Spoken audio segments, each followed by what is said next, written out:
Hello, world, and welcome to the Part in the Politics podcast, season 1, episode 12. I am your co-host, Jeezy, along with my partner in politics, Manny. Manny, what's good? What's going on, y'all? Glad to be back. Yeah, man, the pod was on a little bit of a vacation due to the Thanksgiving holidays. So, we had to take a little break, but we have been going strong for you guys with 11 episodes and a live coverage of the election. So we thought it was appropriate for the boys to just take a little break. So hopefully you still love us. You're still tuned in. You're still with us and tuning in for another great episode. Yeah, no, definitely excited to be back. I mean, a lot happened. Man, a lot happened. We say it every week, man. And you know what? And I said it at some point in the previous episode that I dare not even try to come up with or plan or think through what the previous episode was going to be. So we're not out here on the pod making y'all promises for stuff that we know we're not going to do. And I'm glad I did that. Because I didn't see most of this coming. Man, listen. As always, as we have said in countless episodes, that here with the politics and the content, the gift just keeps on giving, man. There's always something. So we definitely have quite a bit in store for this episode. But before we begin, just want to again thank the listeners. Hope your holiday was well. Hope that you enjoyed your family time. And if you didn't, just hope that you found some bit of joy or peace during the holiday season. And going into the end of 2024, it's crazy that, man, the year just seems to just go by so fast. I was telling somebody that, when we were kids, it seemed like it took forever to get to Christmas break. But now the year just here and gone. Man, it's just everything just moves so fast. So we are grateful and thankful for all of our listeners here at Part in the Politics podcast. So with that being said, our first topic on the docket today is Pod Save America.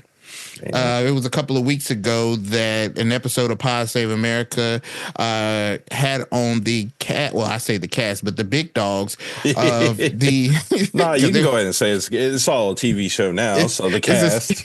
It's a sitcom at this point. But had some of the major big dogs in the Harris-Walz campaign on it. You had the campaigning chair, the senior advisor, the deputy campaign management of paid advertising and strategy, and the senior advisor to strategic messaging. And they were on this episode of Pod Save America, basically talking about what went wrong.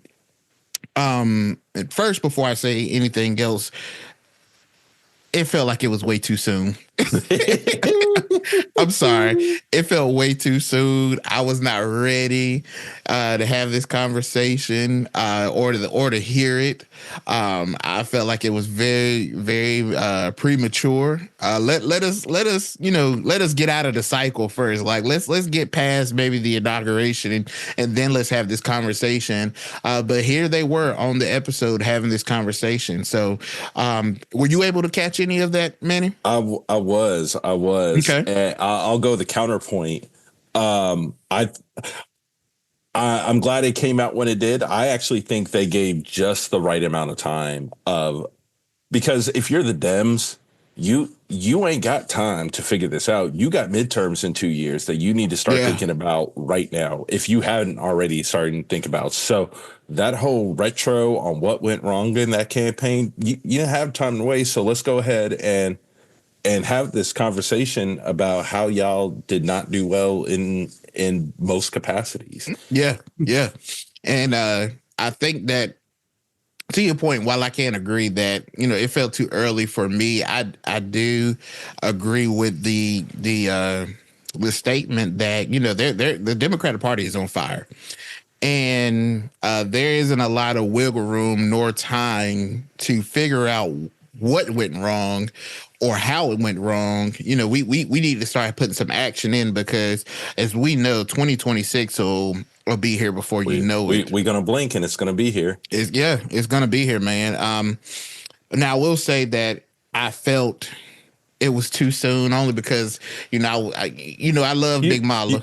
you, and, I love Auntie. I love Auntie. man, on that, and like, I think you're also going through this whole thing with a whole different lens with me very closely to this, Yeah. and like, and for everyone to listen on the pod, Jeezy has the pleasure or maybe the displeasure, depending on where you sit, of getting my takes through the day as things happen. Oh yeah. So, that's an adjustment period going from, I won't say casual observer, because Yeah. you were fairly deep in this, but now it's like a whole nother level where Whole nother level. where you're like now seeing how I'm breaking down these things and how we really dig into it. So it's an adjustment, man. And I think that's also a reminder for our listeners. Like, this is a lot. Politics Yeah. is a lot in general. So like, there is nothing wrong for stepping away and saying, you know what? I'm not going to pay attention to this for a little bit. And that's okay. Yeah. That's okay. Don't lose your sanity. Don't lose your sanity. There are the bigger things at play. Well, and that's an awesome point, and I was grateful for that bit of encouragement and detail that you gave me, because it is a different game, jumping from a casual observer of politics to now, hey, you're the co-host of a very well laid out and I would say quite polished podcast. So you have to be within the know. But I will say that when I listened to this episode 20 minutes in, that sorrow quickly turned into anger. Right. Tell them why you're mad, G's. Tell them why you're mad. I'm gonna tell them why I'm mad, brother. All I heard, in my opinion, was nothing but excuses. And what are excuses? For shout out to our dear brothers at Alpha Phi Alpha Fraternity Incorporated. But excuses are tools of the incompetence that build monuments for nothingness. Those who excel at them seldomly succeed in anything else, and I see why they seldomly did not succeed at anything else. There were so many excuses, Manny. Like, oh my God, it was insane. Like. And then on top of that, like, because I concur with that 10,000%, and all excuses, but no accountability. Like, no accountability. At some point, you just have to look at a situation, no matter what odds were against you. You got to look at a situation and say, you know what? I dropped the egg. Yep. It was me. I had all these, I had all the groceries in my hand. I was slipping. I was trying not to drop the baby, but I dropped the egg. And I didn't hear that. None. When you listen to them talk, and I remember saying this before in our chat, I referenced to Colorado Buff. Shout out to Coach Prime. But if you look at the players on Coach Prime's team, on their jersey, some of them have a L and some of them have a D. The ones that have the L are leaders. They're good guys. They show up. They do the work. But then you have the dogs, and those dogs are the ones that are gonna get out there. They're gonna not just do the job. They're gonna attack the job. They're gonna do. They are dogs. Mala didn't have any dogs on this team. None. There were no dogs. At least none of those dogs were on that podcast talking about where it went wrong. I just was shocked, man, because it's like, even down to, I believe it was the senior advisor was talking. And he was saying, like, you have detailed this on the podcast where you're like, in this time frame, it's not normal. Most candidates, they have X amount of time to, do this and do that and do this. And I think the senior advisor was saying that, most candidates have about 6 months to work on their bio, right? For really the American people to get to know them. And throughout those 6 months, they're adding and building and stacking a bunch amongst that bio. But he was like, Kamala only had 2 months. And in my mind, I'm hearing them say this, and I'm like, so what? What are you going to do? You going to cry about it? Or you going to take those 2 months and go crazy, do everything you need to do? you know, this team was given, while everyone will phrase it as a challenge, and yes, to yeah, run a presidential campaign in 107 days is absolutely 1000% a challenge. mm-hmm. But it was an opportunity. Like, it was really an opportunity to really try to do something different, and they didn't. They didn't. They They didn't. They didn't. tried to slam a conventional campaign into 107 days against an unconventional candidate Mm-hmm. that they won against by accident. Like, Mm-hmm. let's be clear. Joe Biden beat Donald Trump by accident, because it is my belief that if Mm-hmm. COVID had not happened, it's going to be real hard for Yeah. Joe to knock off Trump. Yeah. That is just the raw reality of the situation. And they weren't creative. They really just tried to slam a conventional campaign into a box, and it's rough to see. It's rough to Yeah. see. But the other question that I had that was floating around all of this is some of the things that they were complaining about, from my standpoint, are infrastructural issues. Mm-hmm. So now my question turns to, DNC, were you not getting ready for Joe to run? Like, let's be clear. We've known that Donald Trump was running for president since the day after Election Day in 2020. Like, so you knew who the Mm-hmm. opponent was. Y'all had no infrastructure, because the way they made it sound is that the DNC was virtually no help, and the DNC was being used for is help to run and funnel money. To which, okay, great, but if you didn't have this infrastructure already in place, let's say Biden hadn't stepped out, Mm-hmm. y'all were going to be in the same position.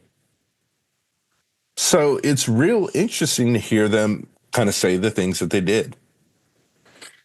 Yeah, I completely agree, and it brings to mind to me the old saying that you know, it seemed as though the DNC had all hands and no calluses.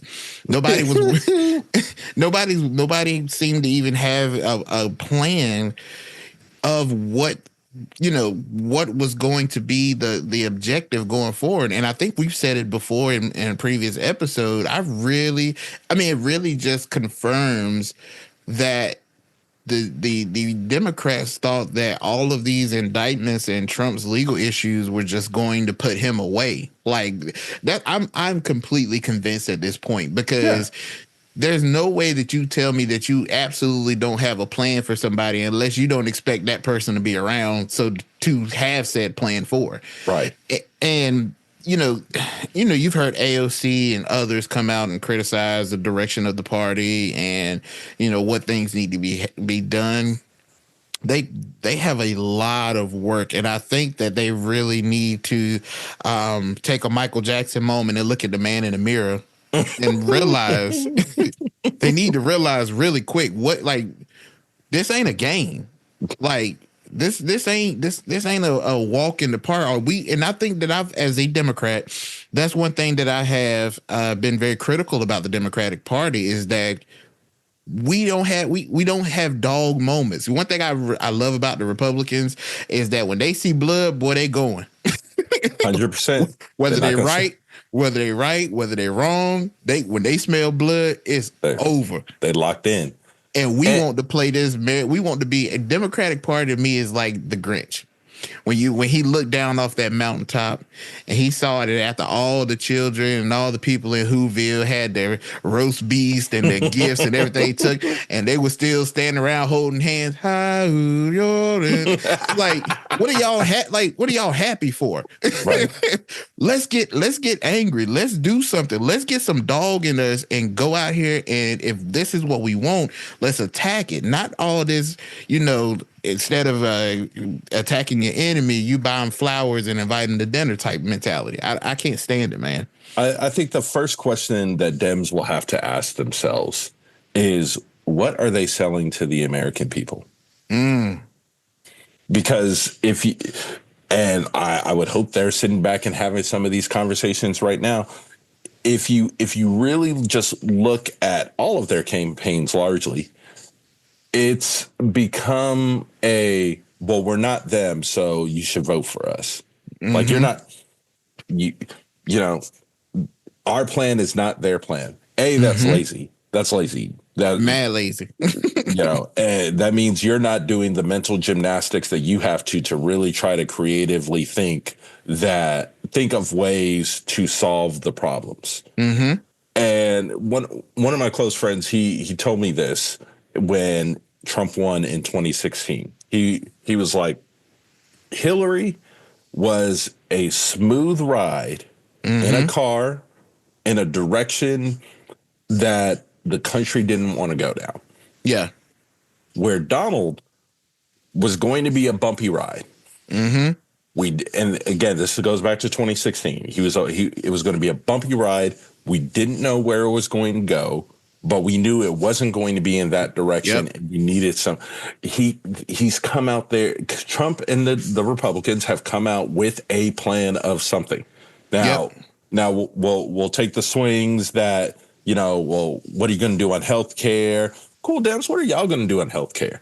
Mm-hmm. Cool. Like it, and they've just struggled with that selling of the message. And as I listened to the pod and them speaking, for me, what I kept hearing is them saying it's not our fault that the American electorate wasn't smart enough to vote for us.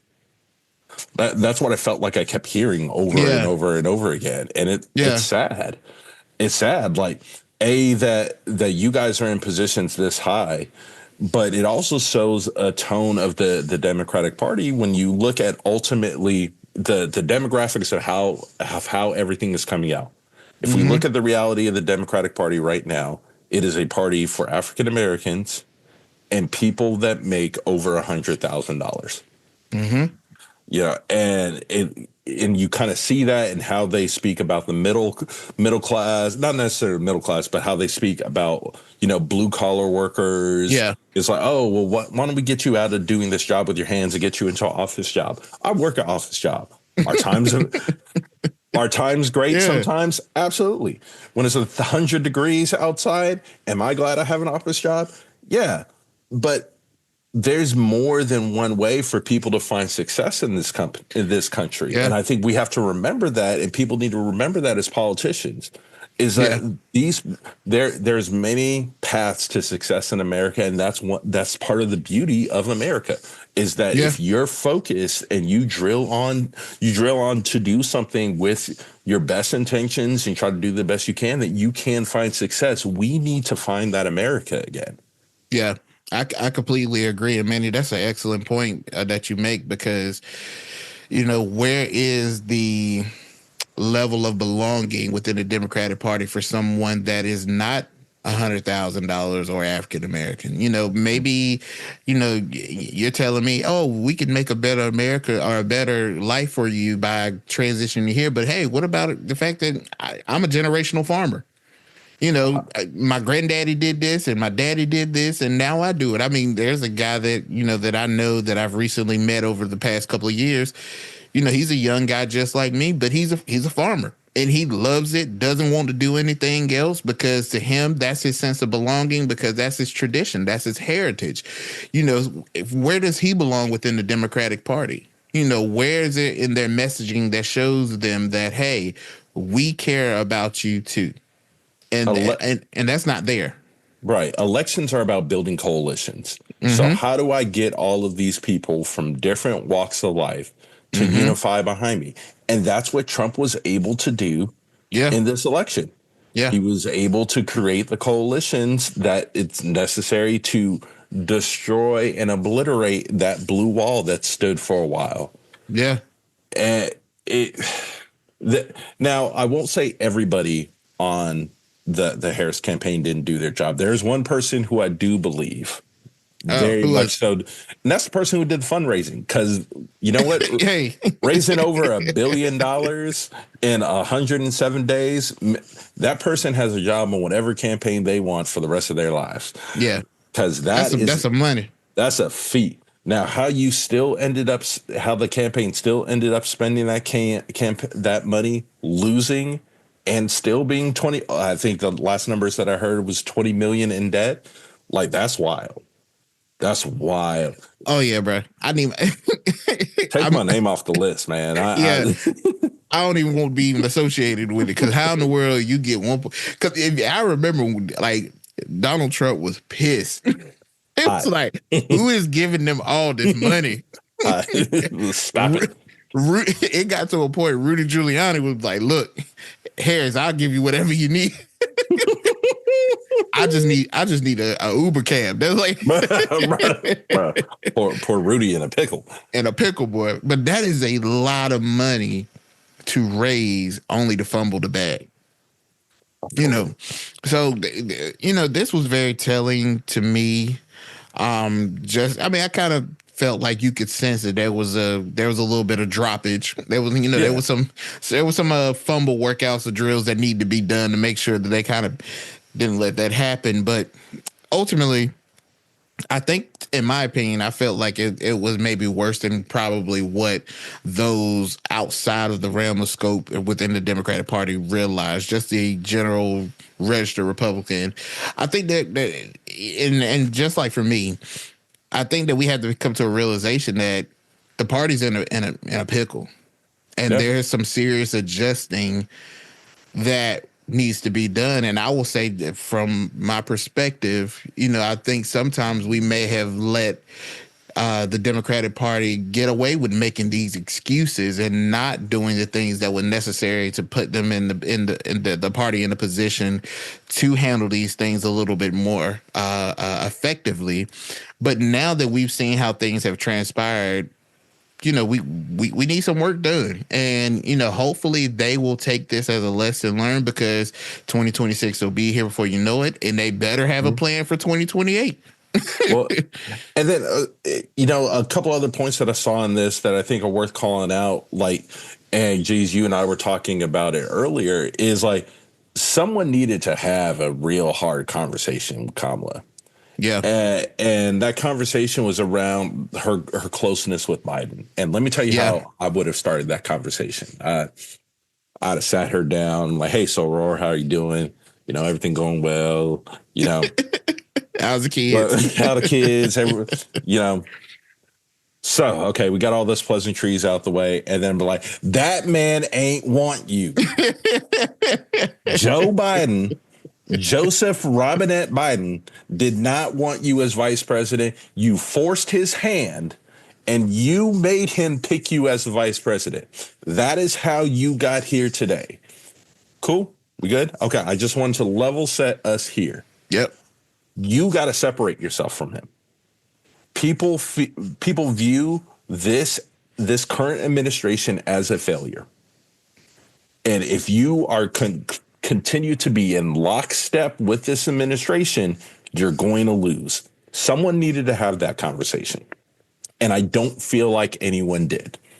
I definitely know that if they did, they had it way too late, because I think that we saw the least amount of separation she tried to do was when he basically said that all the MAGA people were trash.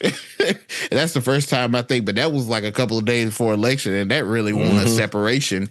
But we seen when she went on the what was the talk show, The View? Was it The View? Yeah. She went on The View and they asked her, and I mean, you could see it was like a struggling point for her. And so obviously that conversation wasn't had, but I'm gonna be honest with you, Manny. I mean, just from a general sense of, I'm not a polished politician, nor have I been in that arena. I know just from a common sense perspective where people view somebody and what that association does for me.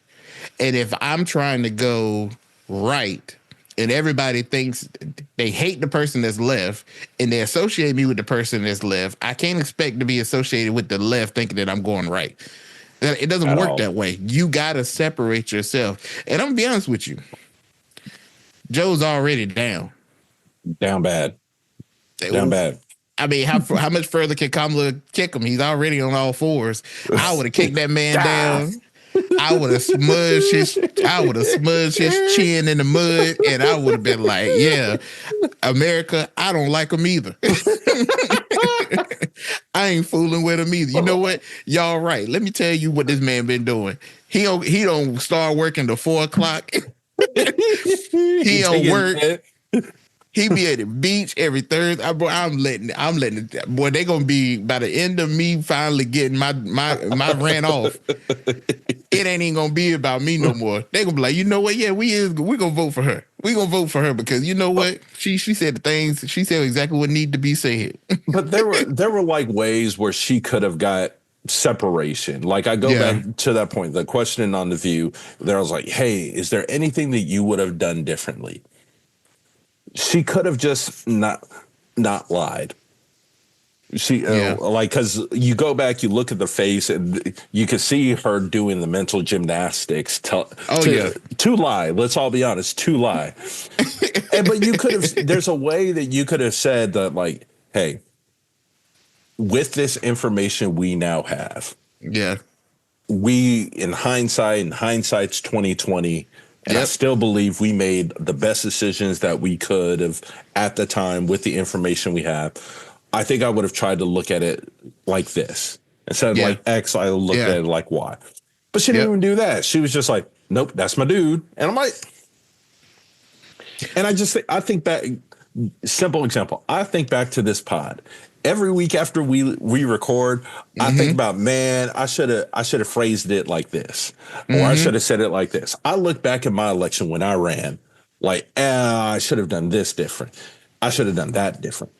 If I can have these thoughts in comparative size, like to what's going on, girl, I know you've looked at this administration and what you've done, and be like, yeah, we should have done this differently, or we should have done that differently. And again, 107 days, whatever, just go. Let it ride. Let it ride. Pull up like Steph. Every place you're shooting a three. If you ain't got a clear lane to the basket, you Euro step and you put it up. Like, and they did not do it. And like, I think a couple other things that frustrated me in this was you could tell it was conventional wisdom. Like, okay, so I'm going to make sure I have time to go on Meet the Press. Cool. Let's be honest about the viewership of Meet the Press. They already know who they're voting for. Bingo. But you know who doesn't know who they're voting for? The people who watch Joe Rogan's podcast. The people who, and she did call your daddy. So that's another one. Hot ones. You know who else listeners, have open minds and they think about what they're going to do? The listeners of the Pardon the Politics podcast. Yeah. She could have came here. We're in a battleground state. Right. we met. But like to shoot that, to focus on doing a show with 50,000 people instead of kind of changing your methodology to go after someone who has a viewership of 3 million people that's going to get earned media just because you did it. Yeah. Like, and again, salute for her doing the Fox interview, but you could tell it's a thinking within the leadership of that campaign that just wasn't, I think, and I'll be honest, I think they were also scared too. Like knowing, it's walking in there feeling like, hey, if you don't win this, the everything in the world is going to go bad. Like that's a lot of pressure. Like I'm not going to mince, like that's not a lot of pressure. But like they didn't act like they wanted to win. Hey man, scared money don't make no money, bro. All the time. So I think they have a lot that they have to again look in the mirror quick. The Democratic Party does not have time to basically just kind of like meddle through the roses with this. They need to have some serious, real hard conversations and changes within the infrastructure of the party if they think that they're going to be able to achieve anything going forward. And they have to want to win. Have to, man. Me and Jays were talking, in the weeks after, Kamala would have been on the road with us all day, every day from the moment the convention was over, every day. If your strategy was the big 7 states, cool. We were in the every day. Hey, Yep. plane, drop us off in Wilmington, pick us up in Charlotte. Yep. We Cool. working. Tim got a different schedule. Doug got a different schedule. You lead a big dog with this. All day. Kamala, now you either sleep when we're on this bus, when you don't have an interview to do, or don't have people that you're... Boy, I'd have had Kamala just randomly popping into people's live Twitch streams. Yep. And the part of the politics would have got across that finish line. No doubt about it. And I won't say that we would have got her across the finish line. Nah, bro, we would have got over that finish line. But we would have been on this podcast with the same amount of time, still tired.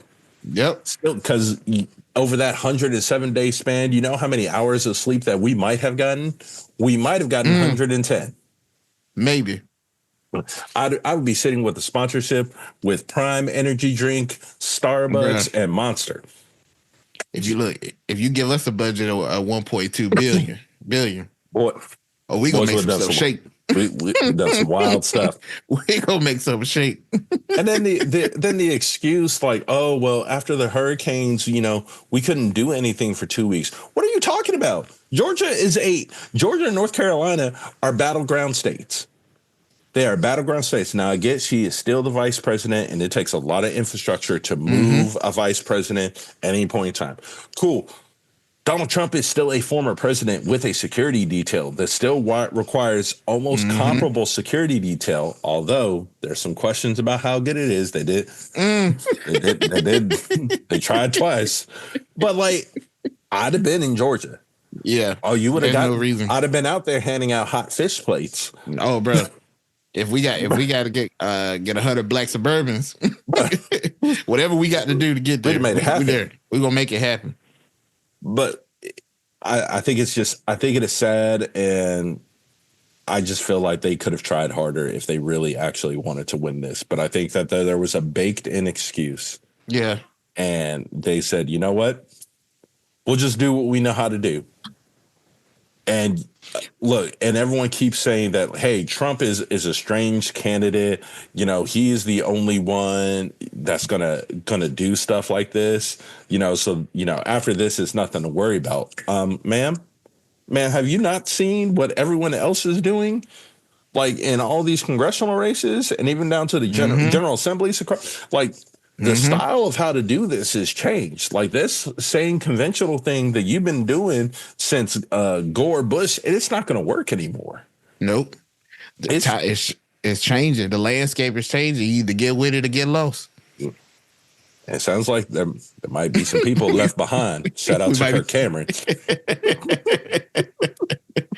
Well, man, this podcast was very telling, and we will see. It was the talk of quite a few media outlets of how they felt, relatively similar to how we do here at the pod. So we will see how that message resonates with the Democratic Party and what they do going forward. So with that being said, when we talk about the Democratic Party and excuses and all these things, there's one man who doesn't mind lying and making an excuse. And that is Grandpa Joe, President Joe Biden. President Joe Biden released a statement on December the 1st stating that today he signed a pardon for his son, Hunter. That's right, folks. Hunter Biden is a free man. And his daddy was so nice enough and loved him so much, he gave him a window that if he wanted to commit any illegal acts, he had about 24 to 48 hours to do it once he signed that pardon. Bro, I am disappointed in Hunter Biden. Bro. And I'm not going to get into any of the crimes that he did, but I'm disappointed that he had at least, I'm guessing, about 6 hours. That man didn't try to steal the Declaration of Independence. He ain't try to ghost ride the whip outside the White House. You got a couple hours. You got to do something a little bit reckless with an unconditional pardon. But I think it's wild I would have been like Heath Ledger was in the Batman, hanging out that taxi with that wind whipping through my hair. I would have been, bruh. I would have ran through DC like Heath Ledger was running through Gotham. I would have had everybody on alert. But this was not received well at all. By a lot of people, because if you remember correctly, Joe Biden said that he blatantly came out and said that he was not going to pardon his son. And I don't know why he took the about Why face. did anyone believe? Well, no, even before that, why did anyone believe him? That's true. That's very true, Manny. That's very true. And that's the point that I was going to make, because first of all, forget what he said. I think as a father, and as you being a father, and I think most people that are just parents understand that if they have a chance to do something to help their child, and they believe in their heart of hearts that what the child has done or the crimes that they're answering to does not reflect who the child is now, we would do the same thing. I believe that if one of my kids were getting charged with something that they did, I'm gonna say 5 years ago, and I know that they're in a position now where I don't believe in my heart of heart that they're gonna do this, I probably would do the pardon too, bro. I mean, I concur with all of that. The issue that I have with the pardon, well, first, I don't know why. It's still, again, I don't know why anyone was shocked that he did it. Like, because that's pretty wild. Yeah. Second off, my issue comes with his statement within the pardon that, hey, this was a political. I don't remember the exact word, but this is a political witch hunt trying to get at him through his family. Time out. First of all, you shouldn't be using the word witch hunt at all in any capacity. Second point, this was run by your Department of Justice. They had to sign off on all this. Third of all, that man did everything that he was convicted of. He didn't pay them taxes. Nope. He lied on that gun application. He lied on that gun application. He did that. It was him. This wasn't a political witch hunt. Your son did something illegal and got caught. And that's where we are. Like, that being said, I agree with you 1,000%. As a father, I would have just stepped in and did the same thing. But something tells me that Joe, while he was saying that, had his hands in his pocket and crossed his fingers. And he's like, oh, yeah, I had my fingers crossed. Like, but also, let's also realize where Uncle Joe is at. That man done. He is. That man is done. Like, y'all done kicked him out of his campaign. Then y'all said he can't. Then y'all said y'all got him on a show, and then he went on this show and did what any 80-something-year-old grandpa would do and just start rambling. And he done said some wild things, and then y'all done say, "Hey, you can't come outside and play with us no more." Joe's done with us. Joe has checked out. And how else do we know that Joe's checked out? Because immediately after he's like, Ukraine, let it fly, let the chopper sing. Yep. Let the chopper do what you got to do. This man is doing a press conference in the middle of the rainforest. What? Joe is done. Joe is done. He said, I'm going to look out for me and mine, and I'm going to mosey on to, as soon as it's over, I'm going to hop on that Amtrak train down to Delaware, and I'm going to go chill with my family. Bro, did Joe really say screw America, bro? Bro, I think he did, man. I think he's done. I think he's done, man. You know who you blame? The good old Nancy Pelosi. Bro. He said she was my dear friend, and look how she did me. You know what? Y'all talk about what they call them, dark Brandon. you about to get dark Brandon now, bro. He ain't about to let up. Hey, why he giving them pardons out though? He could, if he really want to get in with the black community, he could free C Murder. Right. So no. Let's get into that. So one of the things that after this pardon, I was like, wait a second, I gotta go dig into some things. And I was listening to Roland Martin, and oh man, I forgot her name. but there is a young lady who was on his show, and BET Plus just released a movie about her, and I'm going to think of this name at some point, but either at some point in this podcast or later on. But she was wrongly, not wrongly, well, I don't know all the details, so I'm going to be very high level, but she was essentially wrongly convicted. Her boyfriend that she was in a relationship with at the time had been highly abusive, and basically she got arrested, and they're like, oh, well, you're here doing all this stuff, so we didn't give you 25 years. There are hundreds of thousands of stories of like that, of people across the country. So I was like, Joseph, how many people have you pardoned in your time? And geez, I would like you to guess. Oh, bro. How many in their 4 years? How many people have they pardoned? And we'll start with the simpler question first. Do you believe Joe Biden has pardoned more or fewer people than Donald Trump? I'm definitely going to say fewer. You are 1,000% right. Yeah, I'm definitely going to say fewer. Yep. If I had to put a number on it, I'm going to be honest with you. I feel like it's a single digit number. It's not a single digit, but it's in the range. 12. No, a little bit higher. A little bit higher. 23. Ooh, you're close. You're close. Ooh. Up a little bit more. 26. Right there. One more. 27. 27.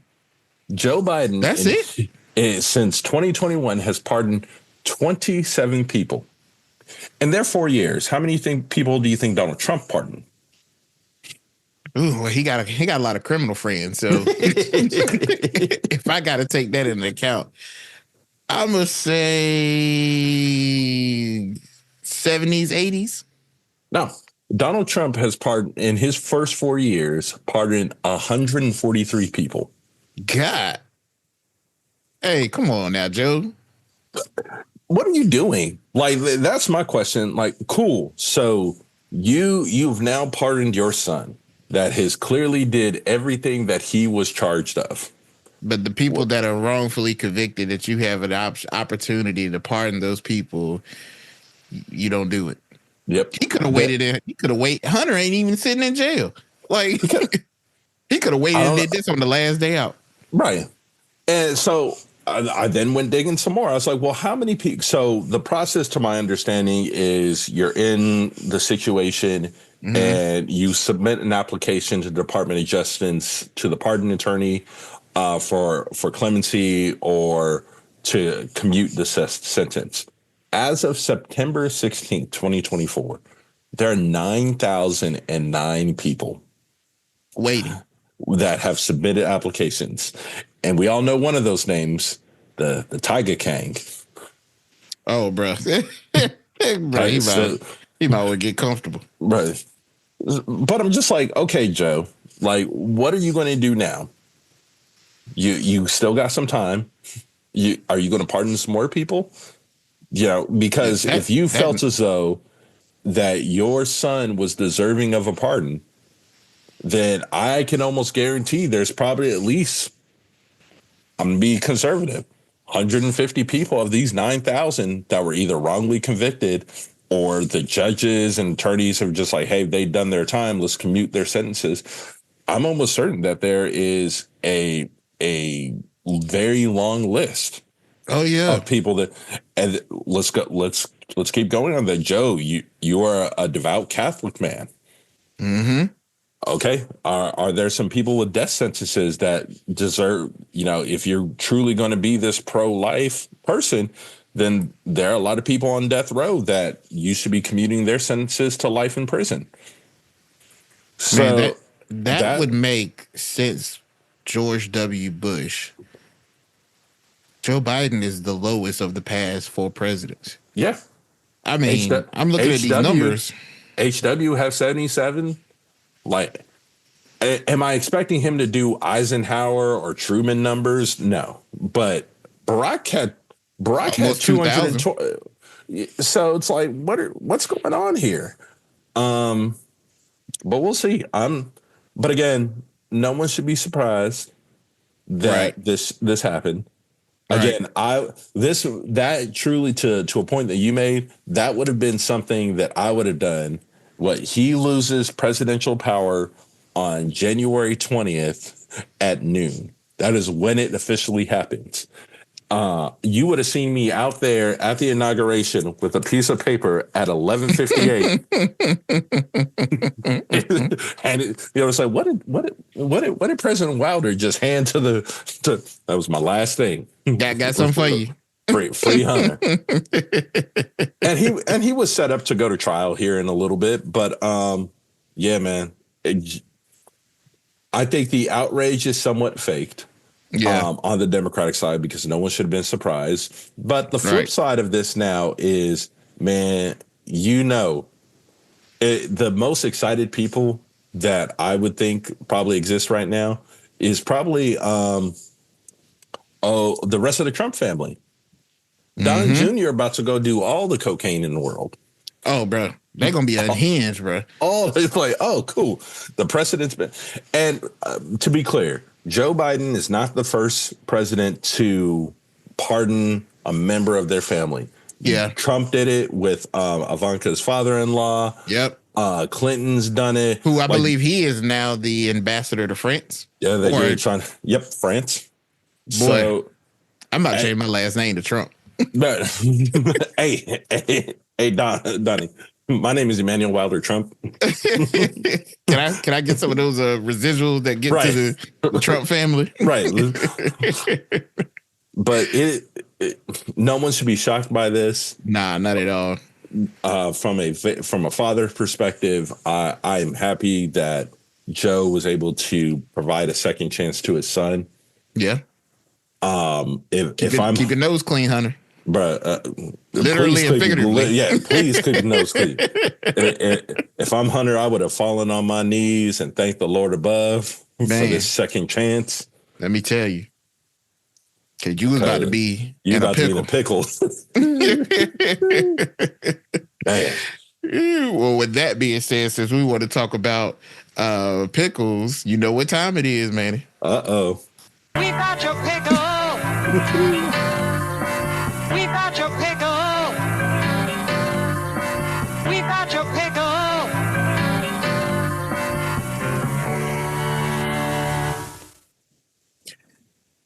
We are at that point. Oh, man. That we all so dearly enjoy, which is our pickle of the week. There's so many options, geez. Oh, bro, there's so many options. It's so hard, man. It was that little rascal little clip where he's like, I got 2 pickles. But I had to get that for social media, bro. Like, there's so many pickles, man. But our pickle of the week is going to be none other than Mr. Pete Hegseth. Oh, Pistol Pete. Man. Pistol Pete fighting, bro. He's fighting, man. He's fighting to try to get through this nomination. First, it was reported that a letter or an email rather from his mother, Miss Penelope, give her some respect, Miss Penelope, Miss Penny, had sent an email basically in a nutshell talking about how horrible of a person, not how horrible of a son he is, but how horrible of a person that Pete was, detailing that he was an abuser, he was very manipulative, he was very degrading and abusive and manipulating to women. And she didn't have any good things to say. She later came out and apologized. But her apology did not entail her saying that she was wrong for what she said. I said what I said. Was that Nene Leakes clip? I said what I said. But her apology was that she hated that this was made public. And that was her apology. And this detail has been, along with others, has been going crazy in the media when it regards to Pete and him trying to get this nomination. It's been said that he has an alcoholic problem. So how can he lead the military when, you know, they may have to talk to him at 4:00 in the morning and he's drunk off his tail? So they've thrown that out there, and he's gone up on Capitol Hill to try to rally some support. And of course, you know who was there with him? None other than Did you see JD? JD Van Syten, bro. We seen him. He's here. He's okay. We saw JD. So far since the election, we've seen JD 3 times. I think it was with Matt Gaetz, with Pete Hegseth, and then he was in North Carolina, I want to say this past week, maybe. This week, yep. So, you know, Mr. Donnie is letting him come out of hiding a little bit more, but not too much for Vice President Musk though. You can't be saying too much more than Vice President Musk. You can't overstep the boundaries of the order of operations here. Which off topic, but if I'm thinking JD, I might feel some type of way because I saw at Thanksgiving, Trump and Musk, they dancing together and stuff, sitting side by side. Like, bro, I'm the vice president. Bro, JD didn't even get the Franklin invite. He didn't, bro. He wasn't even in the room. Come sit with us at the other side, bro. Trump said, "Nah, from the outside of the club." Trump said, "Nah, I remember all that stuff you said before you got here. Yeah." Stand on business. Yep. But you know, Pete has pulled JD in to help him, and I have seen reports that even his own mother has called up to talk to certain senators, say, hey, you know, my son this and my son that, to try to kind of make it sound good for him. And President-elect Donald Trump has told him to keep fighting. We were thinking, at least for now, we were thinking that he was going to get the Gates treatment, and he was going to basically say, "Hey, look, yeah, it's time to get your ball and go home." But Trump is telling him to fight it out. So for now, we got a long time between now and confirmation hearings. A very long time, and there's other allegations and reports that have come out about Pete as well that are just as damaging, but albeit allegations. But Pete is in a pickle, man. I thought Matt Gaetz might have had a pretty tough hill to climb, but Pete's mountain's getting a little tall too. Well, let's be clear. You know, Gates' hill to climb wasn't that high because no one expected him to actually be able to climb that hill. Someone came up to me and said, "Man, we want you to climb Mount Everest." Most of those people would just be shocked if I got to Nepal. Like, oh, you made it this far, man. But where I think it's even worse for Pete is the sharks are starting to circle. Mm-hmm. Because you know, I've seen a couple people, especially DeSantis, he's coming. I'll run the Pentagon. Oh boy! Hey Donnie, hit me up. I'll run the Pentagon for you. Man, when the blood is in the water, them sharks will circle. Man, ain't nobody trying to see Donnie up there, man. He gonna take too long to get through clearance when he got to take them shoes off and they see that he got them stilts in there. He got the stilts. Yeah, they gonna see them stilts in there. It's gonna take him too long to go through security. But we ain't got time, man. Go ahead and get him some Crocs. Yeah, bro. Some platform Crocs is wild. But bro, he's in a bit of a pickle, man. They're trying to do everything possible to get him through. But as we've said here on the pod, all never for naught. Gonna make it. It's gonna be all for naught because he gonna be sitting right back. He might lose his job at Fox because they've been putting some pressure on Fox too. Like, hey, y'all ain't out of this either. Y'all telling me y'all ain't know all this stuff about him. This your man's? If Fox pulling the who me? Oh, you talking to me? Oh, nah. You know, we ain't know all that. But brother Pete's in a bit of a bind here. He's in a pickle. So we are going to see how that pans out. And honestly, we can make almost quite a few of the nominations pickles because it's pretty wild, man. They got some pressure. Cash Patel wild too, but we gonna leave him alone. Right. We'll see him in 3 years when that seat finally becomes open. Bruh. And well, if he make it, because you know him and Don Jr. allegedly love to ride on white ponies. But it's all good. Look, the concessions. Trump handed out pardons like right. like draw twos. Right. And on a side note, going back to the pardon thing, the pardon he got was over 10 years and unconditional. Like he basically said, look, everything my son's done for the last 10 years, he ain't do it. And if you did do it, you know what I mean? That's what Joe said. He said he ain't doing it. If you give me a 10-year unconditional, I'm looking back at all the stuff that I actually didn't do that. I'm like, you know what? I should have just went on ahead and done it. I should have went on ahead and done it. Covered it all, you know. But hey, that is our pickle of the week. We'll see how Brother Pete gets through this. Will he meet a similar fate as Matt Gaetz, or will he seem to make it through the door? Only time will tell. So, with that being said, we will move on to our final segment of the show, and that is our spotlight of the week. And we actually got spotlights of the week. Man, we were talking about this before, and literally everything that we're getting ready to talk about, these could have all been their own standalone episodes. Mm-hmm. These could have all been their own pickles, but we're going to try to cover it at a very high level because the situations are steadily evolving. Mm-hmm. So I'm not going to go into all of them in detail, but we'll hit a couple of them real quick. First off, South Korea. We're keeping our eye on South Korea because if you weren't following that, the South Korean president decided to pop out on TV and say, hey, we under martial law. Y'all can't do nothing. And then the Congress came in and said, hold up, what? No, that's not how we do things here. And then he came out a couple hours later and it's like, yeah, they right. We not doing martial law. And then they tried to impeach him. And all of the linked party was like, yeah, okay, but we're not about to impeach the man. So some stuff is in the water. So that's the first thing.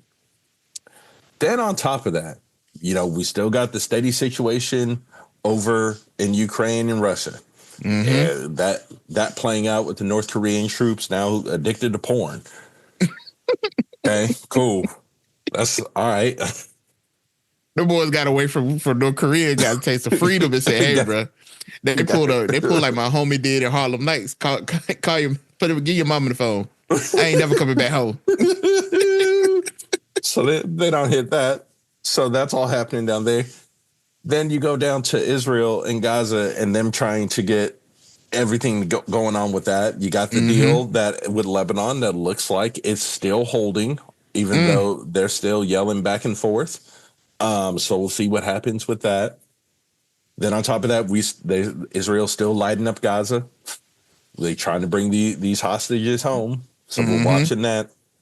Then you go up to Romania, who's just been like, who just got through their presidential election, and of which their Supreme Court. They thought they did. It's like, no, we're gonna run this back. Nope. So I don't know what y'all doing, but y'all need to stop. Which is interesting with the Romania one, because they put a halt to it and basically sent it back because they're saying that Russia has been interfering in the election. And if I heard a detail correctly, the guy who basically was like a nobody that made it to the second round, this dude ain't spent no money on being in this. He ain't got no campaign budget. Homie was shopping at Costco, picking up paper towels, and happened to stop and got him a hot dog and a pretzel.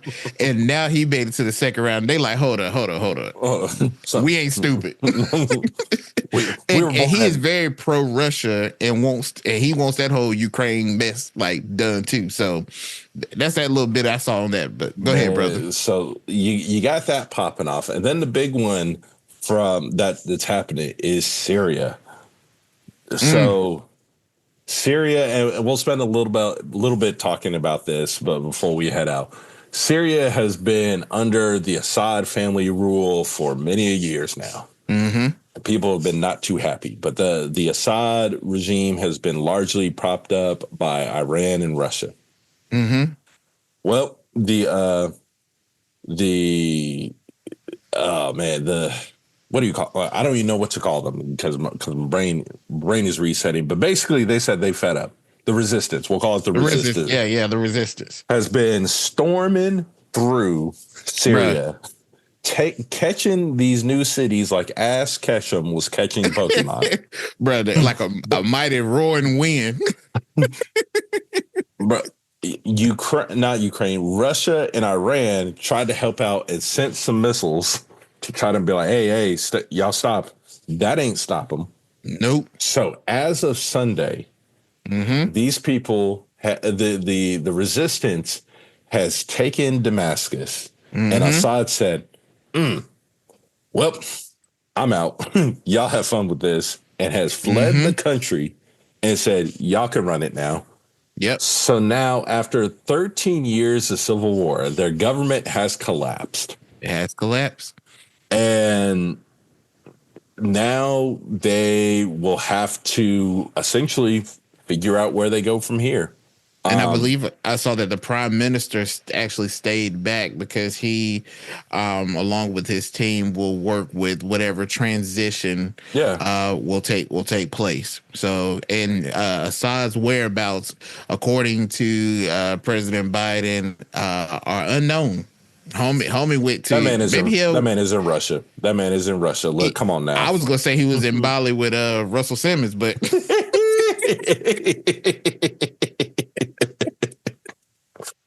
man, so here I think was where everyone should be thankful that at least this happened fast. Is that the casualties for innocent civilians is now is far different than had this been a long drawn out battle. Yeah. So I'm thankful from that standpoint. And then Syria is going to need some help in terms of how they get up their direction forward and support. And it'll be interesting how the larger international support will kind of play out, because now you have a new leadership, who ultimately, with everything happening in the world right now, whose side of this new leadership going to go on? Is it going to be more Western focus or, more China, Russia focus, man. I'm already starting to count Ukraine back over to Russia. But so it might be there in a couple of months. Right, but it was a very, very fast process. And I won't say fast process because they've been there for 13 years. But from the first cities they started taking over to the last ones. Yeah, it was moving pretty quick. But then also you got Iran. Iran's down bad too because them were your boys. So they've lost a lot over these last couple of years. Sorry, not even the last couple of months. So how is Iran viewed on a standpoint? All questions that we are going to be watching here at the pod. Yeah, man. It sounds like the world's on fire, man. There's a lot going on in the world, man. We have a lot going on domestically here with our transition and, the things that are going on respective to our country. And then you look at how that plays out and how that affects what things are going to look like, overseas and even, in with Mexico and Canada. We've seen some bit of, riffraff going on between, the U.S., Canada, and Mexico. I believe I saw Trump said that he might be our 51st state. He might make Canada. That's a big state. Bro. That's the disrespect. I'm like, come on now. For the disrespect on multiple, not only all of Canada. First of all, at minimum, Canada should be 5 states. All right. And then we also not going to act like we ain't got Puerto Rico that should have been a state by now. Bro, Puerto Rico, like, hey, Hey, what about what about it? What about me? We want to do this, bro. You ain't got to fight Canada. You can just make. We'll be the Right. 51st. Right. We'll Bro, sign them. Right. We'll sign today. the And world then, just seems to be on fire. and then you got man. DC. Hold on, we can't forget about DC. They're like, wait a second, Man, listen. we'll be a state too. Like, I want DC to be a state so bad so that when I go there, they will take down all of these traffic, these stoplight cameras, because since they don't get federal funding like they need to as a state, they got Bro. cameras on every single street Every corner, and they making bank by taking everybody money. Because if you go through and it's yellow and it turn red, that's a Gotcha. ticket. That's a ticket. I'm sick of it. The one thing that I'll remind our listeners about is the one thing I'm not worried about is that a war happening with a foreign power here in the United States. Yeah. There was once a foreign general that said there will never be a war in the United States with another country because there is a gun behind every blade of grass. So, Hey, man. and so I think they're just plotting that we take ourselves out. But this is we got a whole lot going on towards the end of the year. Like, and some of it we just don't have time to talk about. We ain't got time to talk about the political ramifications of what happened in the unfortunate situation with the United Healthcare CEO. But that's a whole thing that we'll see how that plays out. But yeah, man. Them be our spotlights of the week. There they are. There's enough to keep a spotlight on. So we will see how these things play out. And you guys know that here at the pod, however they play out, we will give you details on what we think and how we see those things transpiring and affecting us. So with that being said, that is episode 12, season 1, the Partner Politics podcast. Thank you for listening and tuning in. We're so thankful for the time that you've spent with us. Man, you got anything for the people? And nothing else right now. We will see you guys next week. We'll see you guys next week. If nobody loves you, just know we do here at Partner Politics podcast. Take care, people.